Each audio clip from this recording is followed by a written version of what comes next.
strategize together. Let's hear it from an expert.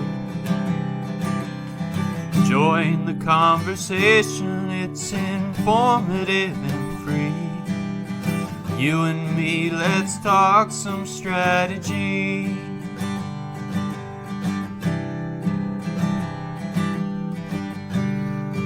Now here's your host, Dorien Morin-van. Hello, everybody. My name is Dorien Morin-van, and I'm back with another episode of Strategy Talks. I want to welcome everybody who's here live with us today. Please put in the comments where you're joining us from. If you're watching this on the replay, you are welcome. And we are so glad you're here. Put hashtag replay in the comments. And last but not least, a special shout out to those who join us as podcast listeners. Before I introduce you to my guests, I do want to tell you what we're going to talk about today. It's about AI and content strategy and how AI can help you with all the different kind of content that you as a marketer should be and will be and probably are creating. So before we do that, I want to do a quick shout out to our sponsor. They are Social Insider. They are the intuitive dashboard for social media analytics, reporting, and competitors analysis for brands and agencies. If you need data, you need Social Insider. So without much further ado, I'm going to introduce you and bring onto the screen today my guest, Gurbir Brar. And Gurbir, you are, let me read this, you are a digital marketing specialist with filmmaking background. You excel in blending storytelling with the potential of AI and marketing and content creation, which is exactly what we're going to be talking about today. Your unique approach leverages visual storytelling to craft powerful campaigns that captivate audience and deliver results. And what I love, you are another one of my Canadian friends. And then the other thing that I want to share with everybody, you and I met on LinkedIn. And you joined the show and were commenting. And then I said I needed somebody to come talk about AI. And you were immediately willing and raised your hand and said, I'm using it. I'm a digital marketing specialist and I use AI at work every day. 100%. It's a really exciting time to be in marketing, especially with AI tools in pretty much every single thing you need related to marketing. I think there are a bunch of new tools that help us, really speed up those things. And I think ChatGPT is number one, and I think that has to be the most influential one as well. But I think AI in each and everything you need for marketing, there is an AI tool for that. That's awesome. So we're going to go divide this up into, as a content creator, if you're watching this and you're in marketing, you might be a blogger, you might be a copywriter, you might be a graphic designer, you might be a web designer. So we're going to talk about all of those different pieces of content. But before we do, Gurbir, I heard you say Chat GPT. Now, are you somebody who says you can use the free version or you have to spend your $20 a month? I would 100% vouch for the ChatGPT 4. I think it's completely worth it, especially with their new update that you can use your, what do they call it? Plugins, right? So you can use plugins now, if you're not aware. So I think one of the most exciting one for me especially is the link reader. So you can access the internet with ChatGPT and it makes it so much more powerful, right? You can use it to review your documents, and even it can write scripts using the CapCut plugins. So instead of copy and pasting content into the chat box, you put a link and say, read the information that's here, and then you give them a prompt. So if you're watching this and you've been on the fence, should I pay the money for ChatGPT 4? Our expert today says yes, and I would concur absolutely 100% do that. And I have grabbed a couple of different tools and extensions for sure. So we can talk about that when we get to video. So let's talk about the overall content strategy say you're and even if people who are watching this are business owners, you need to be aware that most likely your marketing team already has their toes in the water. Maybe they've jumped in completely and are using these tools to create better content faster. Just so you know, they probably already are. And we can't, I want to have your agreement on this. We can't avoid it, right? Even if we go to a tool that we've been using for years, like Gmail or Canva, right? They're now integrating AI in all of those tools that are tools that we've been using for years, correct? Correct, 100%. And even it's interesting that the ChatGPT-4 model, like Bing has AI and it's based on ChatGPT-4. So it's like every single place. And even Adobe Photoshop has AI now. So it's like expanding into multiple platforms. It's basically everywhere. So if you're a business owner, ask your marketing team in a nice way and say, hey, how are you using it? Because I just watched this wonderful interview and there's a lot of different ways and we want to make sure we're using the latest tools. So let's talk about the different versions. And let's start with kind of the top tier, which to me is a website, right? As a digital marketer, most often our goal is to drive traffic to a website. So when we talk about content strategy and AI and websites, what are some AI tools or some things we can do with AI to improve traffic flow, design, all of those? I think the number one thing is ChatGPT for this.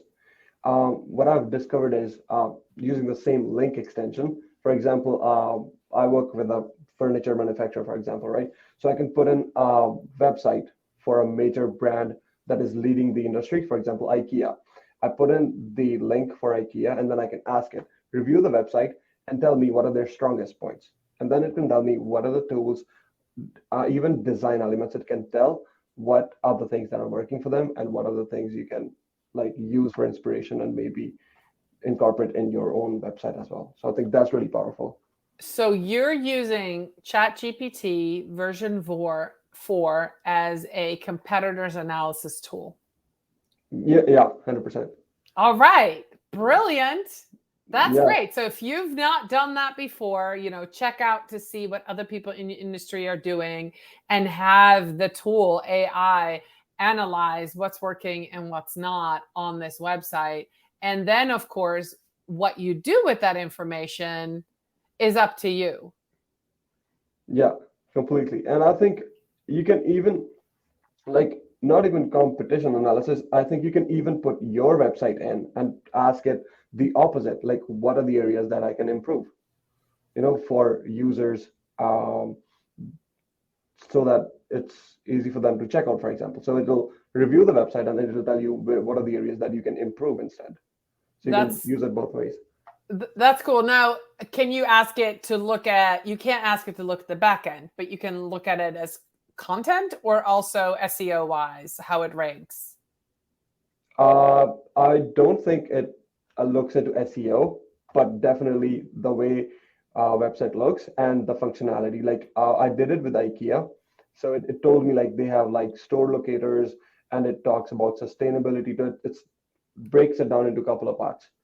That's super cool. So if you're a web designer, if you're a social media manager who manages blogs for your clients, you could use this tool to compare and look what other people are doing, what blogs. You can say, analyze this competitor and tell me how many blog articles it has or how frequently do they publish, right? There's a lot of different things you could ask and find out without you having to go and count. So let's move from then the web to the blog. What kind of AI tools can we use? We're talking about content strategy, because that's something that I do. I have several clients that I blog for, that I either ghostwrite or I manage their blog. So there's a lot of tools that I use, but I would love to hear from you how you would use AI to improve that content strategy for a blog. 100%. I think initially, before we had ChatGPT, I think there was a tool called Jarvis. Mm-hmm. So it's a website and it breaks it down into like Are you looking for a caption? Are you looking for an article? Are you looking for a campaign? So it really breaks it down into every single social media need, and you can ask it. But I think even for blogs, I'll come back to ChatGPT, and I really want to emphasize on the prompt you put in. So I think we are far from that. Like I tell ChatGPT to write something, and I can just copy and paste, and that's it. But I think it's really uh, nice to have it as to give me ideas or like a starting point, and it comes back to the creativity. So I think if I'm asking ChatGPT, for example, I have a fashion brand and I want to write on oversized t-shirt, like why is that a trend? So if I tell it, write me an article on oversized t-shirt and then reference that in history when there has been transformations, big transformations in history in fashion, and then compare it and tell people that this oversized t-shirts is influenced by celebrities and stuff. So the amount of information you give in, you can get really in-depth and really interesting blogs. All right. And I have a follow-up question to you. Do you recommend people put in that prompt and say, write this blog, or would you recommend them doing it in like paragraphs or even break it up in smaller tasks? Because that's what I've been doing in order to get more of an in-depth and a more personalized piece of content. I'll be like, hey, I'm going to write a blog about this topic, give me some ideas and get a headline. And then I pick this headline, write an opening paragraph. And this is what I want. And so once I have the opening paragraph, then I might go, well, now I want to talk about this one thing you mentioned. So I'm not asking it to write the whole thing right away. Is that how you use it? I actually use it. So how I use it, I'll just prompt it, just with information enough that this is the topic, this is the context, and this is the conclusion, this is the target audience. Just give as much information as I can, and then it'll write like a first draft, right? But then in that draft, I can see what are the subheadings, what exactly is ChatGPT trying to talk about.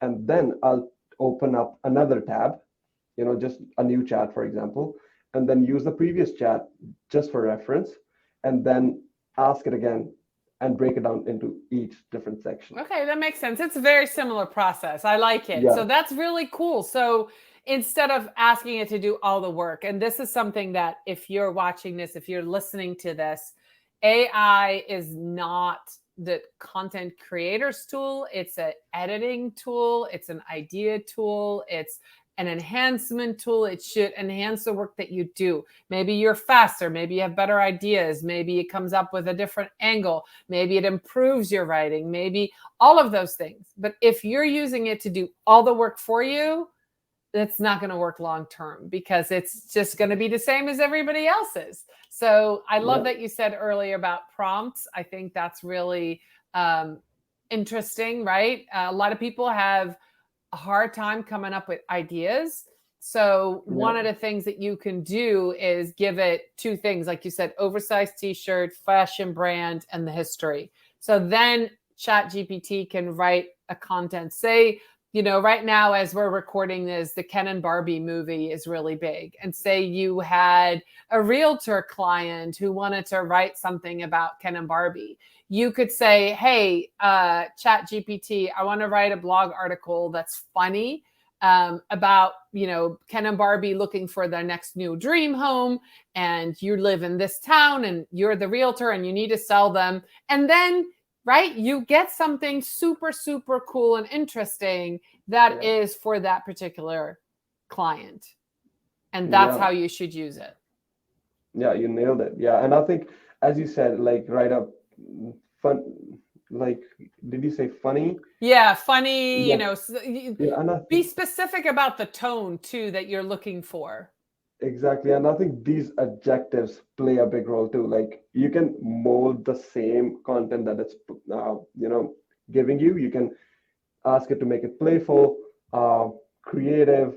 The more and different adjectives you use, you'll be surprised how different the outcome Have is. you ever scolded ChatGPT and said, that was too funny, that was inappropriate, go make it a little bit more GP? I've done that. I've had to do that before. I have, and I have a graphic designer in my team, and he uses the opposite. He goes like, "Hey, there seems to be a misunderstanding. Please make it." And I think it works both ways. You can even tell it like, "Hey, I was not expecting this. You got to change it." I think it works both ways. Yeah. So let's move. That's a perfect segue to graphic design, right? So now we Yeah. did web, we did blogging, writing. Let's go to graphic design. How can we use AI for content strategy when we're doing graphics, photographs, images? How can we use, and what kind of tools, and how do we use that? Because ChatGPT do they do pictures yet? They haven't done it yet. No. Yet, I would say, yeah. But I think the two biggest tools I see is first is Midjourney, of course. You can create beautiful art, and it definitely comes down to the prompt you put in. But I think the amount of creative pictures you can get out of that is amazing. And then I think the second powerful tool is Adobe Photoshop. They have also started doing AI, and graphic designer in my team, he was hesitant in using it as well, but then he started using it, and then he was like, it's speeding up my process. Like, he was actually masking out something in the background, and then he was like, something like this would take me a couple of minutes, and this AI is making it just a matter of seconds now. So I think that's huge. Adobe Photoshop. AI Right. is really So to put that in context, you're still doing the same work. So say you have a photograph and it has a person in the background that you don't want in it. It would take you a little bit of time to go into tool and to erase that person, maybe 2-3 minutes. If you, with the click of one button or with one command, tell AI, there's a woman in the background, take it out, and it's done, that's how you save time. So that's the content piece. That's the AI piece, that it makes what you do quicker. It doesn't replace you. You still have to put in the command and say, take that out. You still have to have a human brain that says that thing doesn't belong in this picture, right? You still need to have a human editor in there, but then the tools you use make that process faster and most times better because it's more precise. I've been in those shoes of trying to erase something in the background, and your hand, you're blowing it up and your hand doing it's, trying to isolate the thing. But if you can literally say, erase the woman in the background, and it's done. Yeah, it's amazing. And but I would say that it works best if you're erasing something and it has to just mask it out. It works perfectly. But if you have to add something, it's not there yet. Like, Okay. I would rather use Midjourney if I have to create something from scratch. Like, we have tried using different tools. I think they call it DALL-E. It's like an OpenAI's text to image generator. It's not there yet. I think Microsoft also had something. I think it's called Microsoft Designer. Yeah. It's also, but I think if you're creating something from scratch, Midjourney is your tool. Yeah, I think there's some funny memes going around the internet of people who've tried to do text to image, like on tools like Canva, and a woman eating a sandwich has 3 hands. Like AI is not that. Like, somehow they haven't figured out that one human has 2 hands and 5 fingers most of the time, and it seems it's kind of weird. I think it's going to improve. And I think that the more we use it and the more we demand, that's what we want. AI is going to just do all of that. But right now, you're right.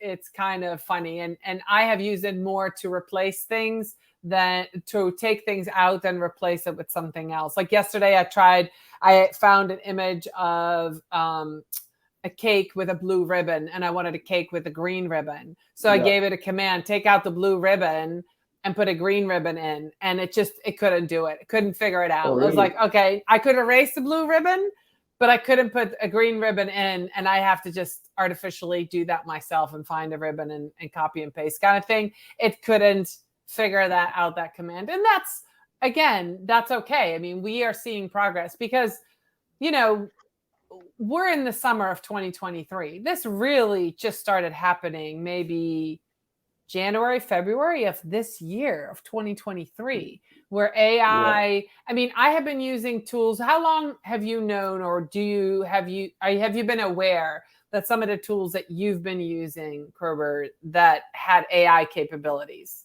How long? I think it's since early last year.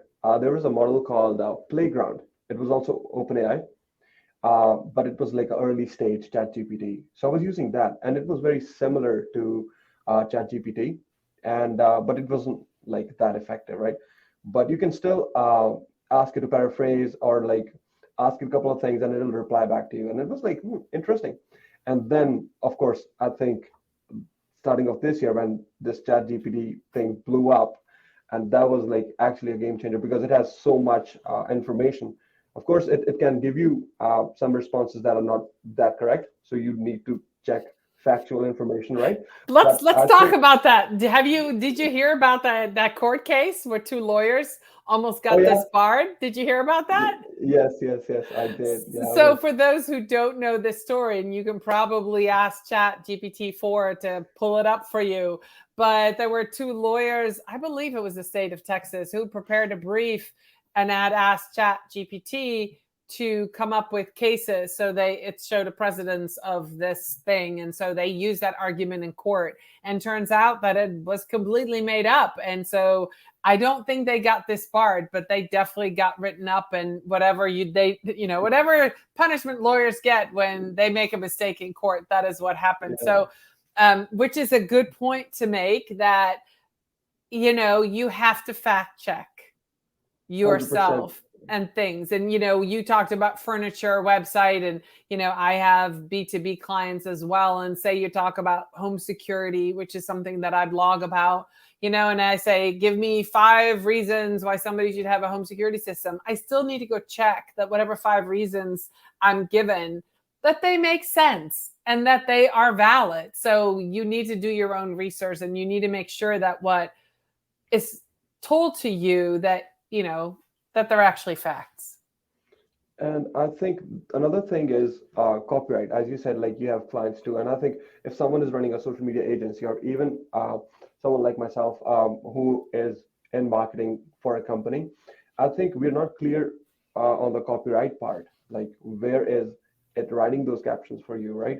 So I think I would rather use the information from ChatGPT in terms of video content, or I'll have something like an article, a draft, or ideas from AI, and then I would do my research and then polish my draft to finally publish it, so that I don't get any trouble, next year if they reveal something. That makes sense. One of the ways I use it for copywriting is I'll read a bunch of articles, I'll do my research, I will combine them into a document. From that research in the document, I'll write it up in my own words and put that into Chat GPT. So they're my words that I put in, and says, improve this. English is my second language. So I was like, okay, grammar wise, maybe I changed sentences backwards, whatever. So fix this for a 10th grade level B2B business. How would you say this? And then it takes my words and makes it better. So that's kind of my process.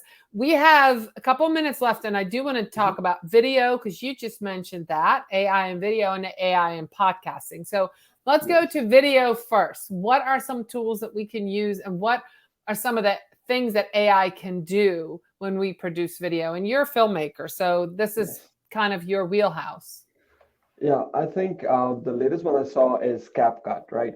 So CapCut recently launched a text to video feature, which is really nice. What it does is you just type in your script into the CapCut app if you have it on. I'm not really sure if it's in the phone yet, but I tried it on my PC, right? So you just type your whole script, and then it gathers stock images that you have to change and make it more appropriate to your idea, but it also adds a voice over and does all the cuts, and it's really impressive. Like just for like a first draft, or just like if you're just want to see, it's kind of gimmicky, but I mean it's impressive, and I'm excited to see how it will progress, because it's like the first It's kind of first tool. iteration, right? Yeah, Exactly. no, that's super interesting. I do spend a lot of times creating reels for clients. So if I could say, here is some footage and now create this storyline, here's the script and put it all together, that would be amazing. That would save a lot of time. You still have to come up with the script, you still have to come up with the ideas or how you want the story to be told. But if they Yeah. can do all the cuts and all that, that makes a lot of sense. Do you use AI for scripting as well, or are those ideas of that, is that something that you think that you should keep control over? I think you can definitely use it for just to assist and just to give you, text and volume. Like you can tell it precisely, and I think that's something you master over time, just how to prompt it. And I think that's the biggest thing. And I think once you nail it, and then you can precisely tell, okay, I want this in the style of this, you know. And you can even, I have one interesting thing is you can even pick famous people. So I love Gary Vee, and so you can. I was playing around with ChatGPT for. You can actually write something, write an article or like a paragraph, for example, and then you can say, make it easy to read and write in the style of Gary Vaynerchuk, and it will rewrite and use some of his phrases into, and it's nice and playful. And that's great for social content because that's what people react to. They'll recognize the words, the style, and people really react to it. I love that. So last piece of content that we can use AI for is podcasting. Now, would that be for recording? Would that be for post-production, pre-production, Mhm. repurposing? Where can we use AI when we think about podcasting? I saw this amazing tool called Descript, and I it's a use it. website. Yeah, I use it. There you go. So I saw it and I was like, this is really amazing, right? Like you can cut down so much time in editing and all those.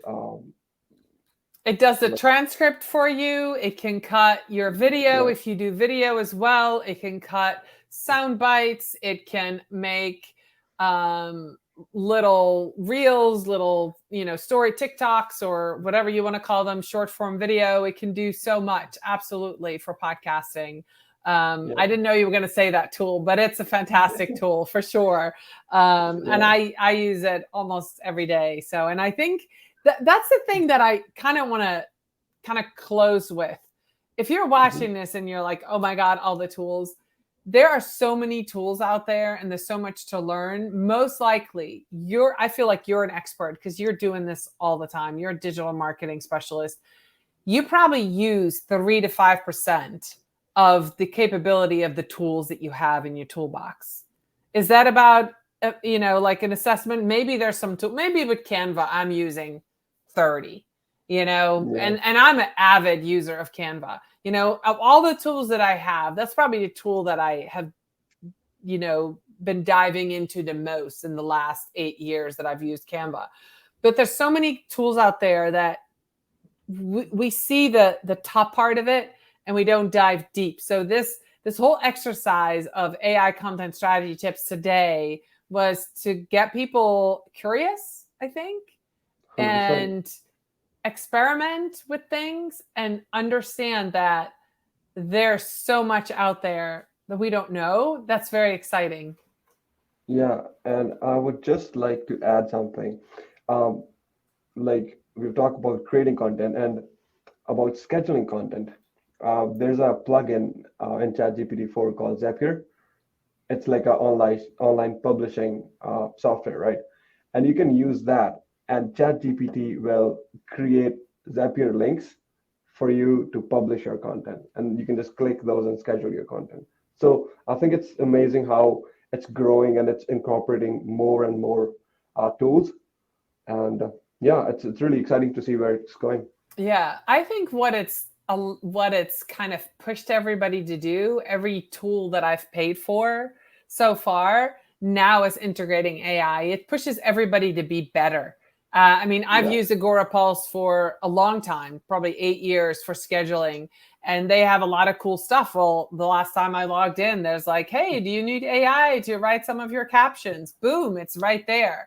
It's pushing everybody to be better, right? It's like when everybody got calculators in the, I don't know when the calculator was invented, and virtually everybody's like, oh no, we don't want calculators.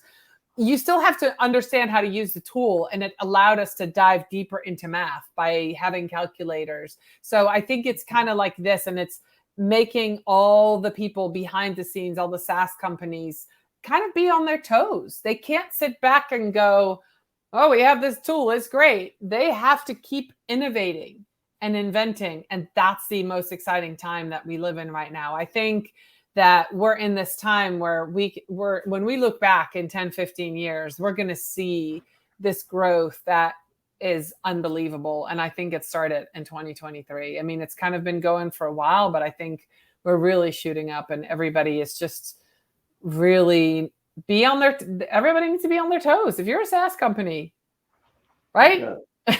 Yeah, 100%. And I think I find it like it's very similar to when internet was new. I think AI being new, and some people get it, some people are still not sure about it. I think it's very similar to when internet was new.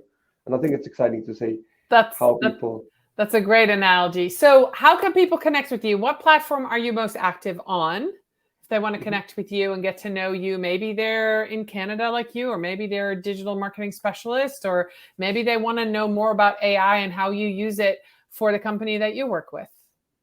100%. I'm mostly active on LinkedIn. Okay. And yeah, that's my name, Gurbir Brar. That's my username there. All right. Please feel free to reach out, and I would love to have a chat. That's awesome. Well, I appreciate you being here with us today. And I thank all of those of you who were here with us live, watch a replay, and listen to this as a podcast. If you want to know more about AI, definitely connect with Gurbir. And I absolutely love it. I think this is the tip of the iceberg. I would love to have you back next year and maybe talk what's new in 2024 and see where this has gone, because I know this is going to blow out of the water everything we do in our lives. So thank you again so much. Thank you for everybody who was here with us. And I'll see you next week with another episode of Strategy Talks. Bye, everybody.